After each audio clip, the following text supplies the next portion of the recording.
안녕하세요. 매일 새로운 사연을 전하는 읽어주는 사연 라디오입니다. 구독과 좋아요, 많은 공유 부탁드립니다. 오늘의 사연 시작하겠습니다. 안녕하세요. 올해로 결혼한 지 7년 차, 30대 여성입니다. 어디서부터 어떻게 이야기를 해야 하나 싶은데, 지난 7년 동안 어머님 때문에 숱하게 마음고생을 했어요. 그래도 이혼을 하지 않았던 건 그나마 남편이 중간에서 어떻게든 중재를 해보려고 노력을 해왔기 때문이고요. 게다가 중간에 누가 억만금을 준다고 해도 바꾸지 않을 딸까지 태어났으니, 솔직히 욱하는 마음에 이혼 소리가 목구멍 끝까지 올라왔다가도 꾹꾹 눌러 참기가 수차례였죠. 하지만 더는 어머님의 억지를 참아낼 인내심이 저에게 남아있지 않네요. 남편하고는 소개팅으로 만났는데 사실 제가 나가기로 되어 있던 자리가 아니었어요. 원래는 친구가 나갔어야 하는 자리였는데 친구가 사정이 생겨 도저히 나갈 수가 없다며 저더러 대신 좀 나가달라고 하더라고요. 그리고 저는 그런 친구의 제안이 너무 터무니없다 싶어서 차라리 다른 날로 미루라고 했는데 그러지 말고 그냥 나가서 자기인 척 밥이나 한 끼 먹고 와달라며 아주 사람을 달달 볶는 거예요. 그래서 결국 알겠다 하고 나갔던 자리였어요. 제 소개팅 자리가 아니었으니 상대방으로 나올 사람이 어떻게 생겼을지, 직업은 뭔지 그런 것도 하나도 궁금하지도 않았죠. 그리고 그렇게 나간 약속 장소에는 지금의 제 남편이 나와 있었는데 솔직히 저는 오로지 밥만 먹고 적당한 타이밍에 빠져나올 생각뿐이 없었습니다. 하지만 나중에 듣자 하니 남편은 아니었대요. 제 뒤에서 후광이 비쳤다는 무슨 말도 안 되는 소리를 하면서 아무튼 첫눈에 반하는 게 이런 건가 싶었답니다. 그리고 그래서였는지 엄청나게 적극적으로 나왔는데 좀 부담스럽더라고요. 솔직히 제 자리가 아니었다 생각하니 이래저래 엮이기는 싫었어요. 그래서 애프터 신청을 해왔을 때 제가 소개팅 자리에 나가게 된 경위를 설명하고 사과를 했죠. 그런데 남편이 그게 뭐가 중요하냐면서 자기는 제가 너무 마음에 들었다는 거예요. 그리고 친구에게 상황 설명을 하니 친구도 자기랑 그 사람이랑 사귄 것도 아닌데 어떠냐면서 이참에 저더러 연애 좀 하라나요? 아무튼 그래서 남편을 몇 번 더 만나 정식으로 교제를 시작하고 만난 지 2년 만에 부부의 영까지 맺게 되었네요. 남편이나 저나 결혼 당시 이미 30이 넘었었기에 따로 신혼을 가질 생각은 없었습니다.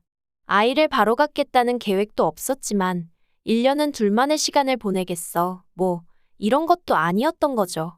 그런데 어째서인지 결혼한 지 3년이 되도록 아이가 생기질 않는 거예요.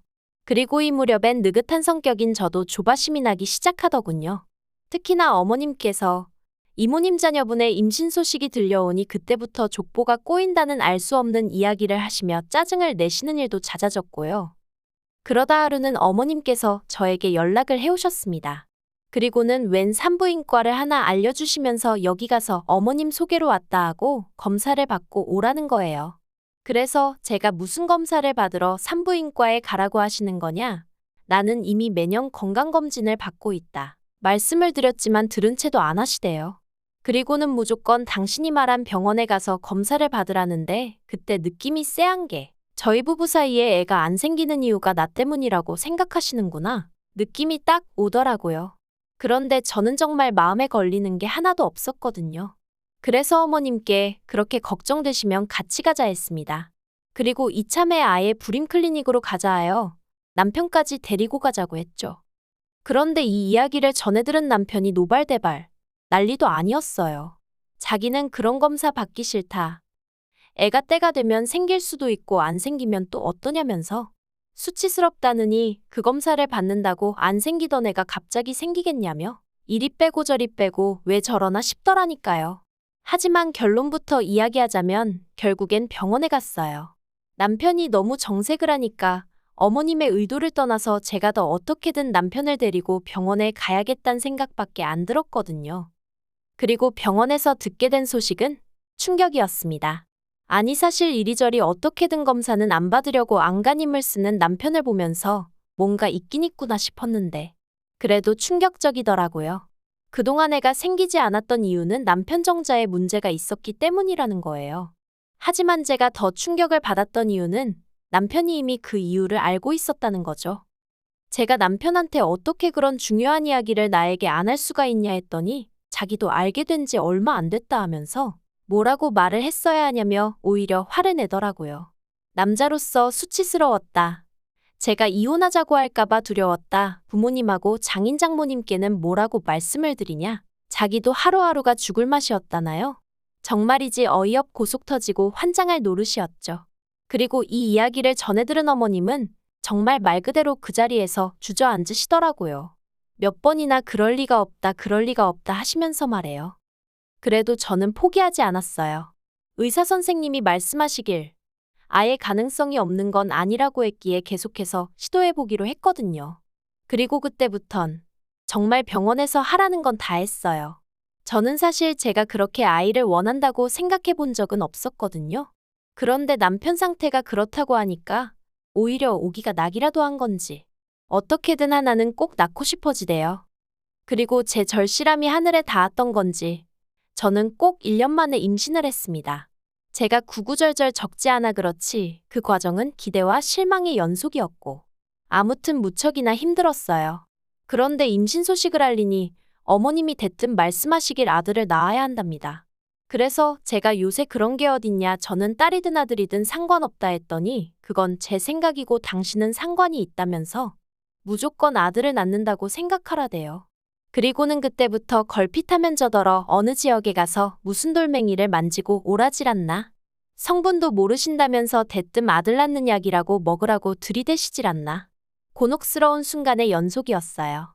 그러다 임신한 지 6개월 넘어가던 시기에 제가 선생님께 아기용품을 준비하고 싶은데 무슨 색으로 사면 좋겠냐고 넌지시 아이 성별을 물었습니다. 그러자 선생님께선 핑크색이 좋겠다는 말로 딸이라는 걸 알려주시더군요. 옆에 있던 남편은 꼭 저를 닮은 아이가 나왔으면 좋겠다며 무척이나 기뻐했지만 어째서인지 아들 타령을 하던 어머님 얼굴이 머릿속을 스치대요.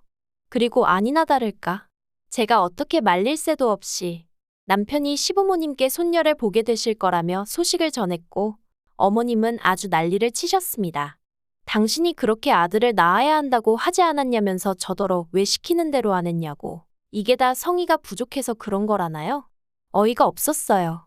하지만 뱃속에 아이가 듣고 있겠다 싶어서 처음엔 어머님께 어떻게 성별을 어머님이나 제가 마음대로 정할 수 있냐고. 기왕 손녀를 보게 되셨으니 손자 얘기는 그만하시고 앞으로 저희 딸 많이 예뻐해달라고 조근조근 말씀을 드렸습니다. 하지만 어머님도 그쯤에서 그만하셨으면 좋았을 텐데 계속해서 억지를 쓰시더라고요. 이게 다 제가 조상의 지혜를 무시한 탓이라면서 말이죠. 그래서 결국 참다 못한 제가 그렇게 지혜로우신 어머님께선 어쩌다 저희 남편을 정자도 제대로 못 만들어내는 인간으로 키우셨냐고 한마디 해버렸어요. 저도 말이 안 된다는 건 알고 있었지만 화가 나니까 아무 말이나 해버린 거죠. 아무튼 그랬더니 아버님은 기가 막힌다는 듯 혀만 몇 번 차시다 방으로 들어가셨고 어머님은 어머님대로 저더러 못하는 소리가 없다면서 악을 쓰시고 그나마 남편만 웃는 건지 우는 건지 자기가 죄인이라며 저더러 이제 그만 집에 가자 하대요. 그래서 남편 손잡고 집에 왔고 그때부터 지금까지 어머님 아버님과는 꼭 필요할 때가 아니면 안 보고 사는 사이가 되었어요. 참고로 제가 아이를 낳았을 때도 아버님만 잠깐 오셔서 보고 가셨고 어머님은 손녀는 필요 없다며 안 오셨지요. 한편 작년 겨울에 시동생이 이혼을 했습니다. 성격 차이라고 했는데 두 사람 사이의 일을 제가 어떻게 알겠어요. 다만 보통은 아이 양육권은 엄마가 가져간다고들 하던데 어째서인지 시동생네는 시동생이 아이 양육권을 갖게 되었더군요. 거기까지가 제가 아는 전부였고 솔직히 전 별 관심도 없었어요. 당장 저희 아이 키우면서 일하랴 살림하랴 제 코가 석자였으니까요. 그런데 이후로 또 몇 달이 지나 올해 여름이었습니다.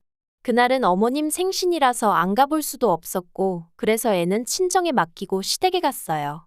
애를 안 데려간 이유는 간단했습니다. 시족하는 남자아이였는데 시부모님이 어찌나 그 애만 싸고 도셨는지 몰라요. 그리고 시부모님은 시족하는 엄마가 없지 않냐며 당신들의 행동을 정당화하셨는데 제 눈엔 그저 손자와 손녀를 차별하는 걸로밖에 안 보였거든요. 그래서 언젠가부터 시댁에 갈 때는 아예 저희 애는 친정에 맡기는 게 차라리 속이 편하더라고요. 물론 시부모님이 그렇다고 왜 저희 딸은 안 데려오냐 찾지도 않으셨고요. 아무튼 그렇게 시댁을 찾았는데 거기서 생각지도 못한 이야기를 듣게 되었습니다. 시동생에게 여자가 생겼다는 거예요. 시동생 회사 근처 관공서에서 일하는 아가씨로 구급 공무원이라며 본격적으로 사귀기 시작한 지는 3개월인데 벌써 결혼 이야기를 나눌 정도로 진지한 관계라나요? 그리고 솔직히 저는 속으로 벌써 라는 생각을 잠깐 했지만 이내 그래도 잘 됐다 싶더라고요. 시동생 나이가 겨우 35살인데 평생 혼자 사는 건 말이 안 된다 싶었으니까요. 그런데 시동생이 하는 말이 문제는 여자 부모가 시동생이 돌싱인 건 아는데 애가 있는 건 모른답니다. 사귀는 아가씨가 아이 문제는 알아서 잘 해결하고 결혼했으면 좋겠다고 하더래요. 죽어도 자기 부모님한테 말을 못하겠다면서 말이죠. 시동생은 이 얘기를 전하며 이를 어쩌면 좋겠냐 물었는데 솔직히 뭐라고 해줄 말이 없더라고요. 애가 물건도 아니고 뭘 어떻게 잘 해결한다는 건지. 시동생도 그렇고 본 적도 없는 시동생의 애인도 그렇고 사람들이 이상해 보이더라니까요. 그래도 아무튼 저는 아무 말도 안 하고 바닥만 보고 있었습니다. 그런데 그때 어머님께서 저희 부부를 향해 너희가 맡아서 키워주면 되겠네 그러시는 거예요.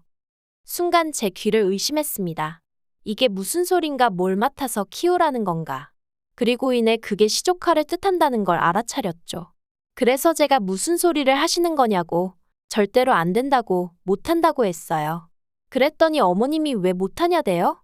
아니, 무슨 이유라도 필요한가요? 내 자식도 아니고 내가 못 키우겠다면 못 키우는 거지. 왜 못하냐는 게 말이 되냐고요. 그래서 구구절절 설명하려다가 그마저도 짜증이 나서 그냥 싫다고 못한다고 했어요. 하지만 어머님께선 계속해서 집요하게 가족 좋다는 게 뭐냐? 형이 동생을 모른 척 할 거냐? 정말이지 별의별 소리로 괜히 저희 남편으로 하여금 미안한 마음을 갖게 하시는 거예요. 그래서 제가 어머님더러 그만하시라고 했어요. 저희 부부는 하나뿐인 딸에게 집중하며 살고 싶다고. 그리고 상황이 그렇다 보니 시조카한테 마음 쓸 여력이 없다. 그러니 저희 상황도 이해해달라. 그렇게 말씀드렸죠. 그런데 어머님이 정말 도끼눈을 하시곤 저를 째려보시더니 하시는 말씀이 아들도 못 낳은 죄인 주제에 어딜 나서냐고. 제 주제에 언제 아들을 키워보겠냐며 이참에 감사한 마음으로 키워보라나요? 그리고 그땐 정말 이성의 끈이라는 게 있다면 그게 제 마음속에서 으드득하고 뜯어지는 것 같더라고요. 그래서 제가 어머님더러 지금 말씀 다 하셨냐 하고 당장이라도 달려들기세였는데 순간 남편이 제 손을 딱 잡더니 어머님더러 방금 뭐라고 말씀하셨냐면서 언성을 높이는 거예요. 그리고는 시조카가 불쌍한 건 알겠는데 그렇다고 왜 그 책임을 우리가 지라는 거냐면서 점점 목소리를 높이더니 가뜩이나 민수 아들하고 우리 딸하고 차별하는 거 점점 심해져서 한마디 하려던 참인데 정말 너무하신 거 아니냐며 급기야 악까지 쓰더라니까요. 그래서 원래는 화를 내려던 제가 오히려 남편을 말리고 있었네요.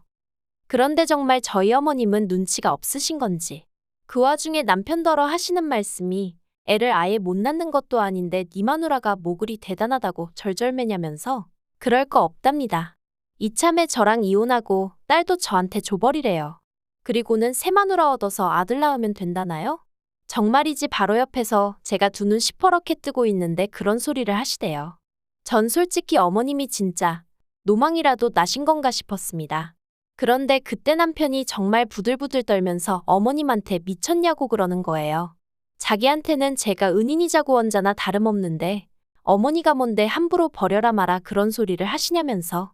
그리고는 어머님한테 어머님 곁에는 아버지도 계시고 민수도 있고 끔찍히 아끼시는 손자도 있으니 얼마나 다행인지 모르겠다면서 자기한테는 저하고 저희 딸이 있으니 걱정 말라대요. 그리고는 앞으로는 자기 죽었다 생각하고 사시라고 딱 허리 90도로 숙여서 인사드리고 나오는데 괜히 제가 다 소름이 끼치더라니까요. 그리고 이튿날 어머님이 제 회사로 찾아오셔서는 1층에서 고래고래 소리를 찌르시고 난리도 아니었습니다. 제 이름 석자를 부르짖으며 제가 모자 사이를 다 갈라놨다고 제 이간질 때문에 아들하고 생이별을 하게 되었다면서요. 환장하겠더라고요. 그래도 일단은 회사 경비원들이 어머님을 밖으로 내쫓기도 했고 제가 경찰도 불러서 소라는 어느 정도 진정이 되었는데 너무 분하고 쪽팔리고 미치겠는 거예요. 그래서 어머님을 명예훼손으로 고소하려니까 직계존속이라고 그것도 안 된다고 그러고. 그래서 결심했죠. 저도 더 독하게 어머님하고 영 끊고 살겠다고 말이에요. 사실 연애 때도 그렇고 처음 인사드릴 때도 그렇고 아들 타령은 고사하고 손자의 시옷자도 말씀하신 적 없으셨어요. 그래서 어머님이 저렇게 손자에 집착하시는 모습을 보곤 저도 얼마나 놀랐는지. 그리고 저는 제 나름대로 현명하게 잘 대처해왔다고 생각했는데 시조카를 데려다 키우라는 이야기가 나온 걸 보면 제가 어지간히 등신처럼 참고 살았나 싶기도 하고 머릿속이 복잡합니다. 그래도 다행이라고 해야 할지 남편은 여전히 제 편이고 저 없이는 못 산다고 그럽니다. 딸아이에게도 누구보다 자상한 아빠이고요. 그래서 어머님 아버님 보란 듯이 남편하고는 더더욱 잘 살아볼 거고요. 참고로 그저께 어머님한테 연락이 오긴 했어요. 언제까지 서로 이렇게 날 세우고 살 거냐며 저더러 숙이고 들어오라고 그럼 이번 한 번만 봐주겠다는 말도 안 되는 얘기를 하시더라고요. 그래서 봐주긴 누가 누굴 봐주냐면서 어머님이야말로 정식으로 저하고 제 딸한테 사과하시라 했어요. 솔직히 남편 생각해서 적당한 선에서 그냥 제가 며느리니까 죄송하지 않아도 죄송하다 하고 조아릴 수도 있겠죠. 소위 그게 그림이 좋을 테니까요. 하지만 그랬다간 저희 딸이 천덕꾸러기 신세되는 건 시간 문제일 것 같아서 그러지 않으려고요. 저한테는 제 딸이 제일 소중하지 시부모님 기분 따위가 뭐 대수겠어요? 그러니 어머님이 만약 이 얘기를 듣고 계신다면 어떤 게 어머님한테 현명하고 옳은 길일지 곰곰이 생각해 보셨으면 좋겠습니다. 그리고 이건 여담으로 시동생은 그 여자랑 헤어졌다고 남편에게 전해 들었어요. 역시나 시조카 문제가 어떻게 해결이 안 됐던 거겠죠. 아니 까놓고 말해서 재혼할 때 데려가지도 않을 거면 뭐 한다고 동서한테서 양육권을 가져온 건지. 아무튼 제 알바는 아니지만 어머님이고 시동생이고 죄다 어이가 없네요. 긴 이야기 들어주셔서 감사합니다. 오늘의 사연은 여기까지입니다. 구독과 좋아요, 알람 설정해주시면 앞으로 더 좋은 사연으로 찾아오겠습니다. 감사합니다.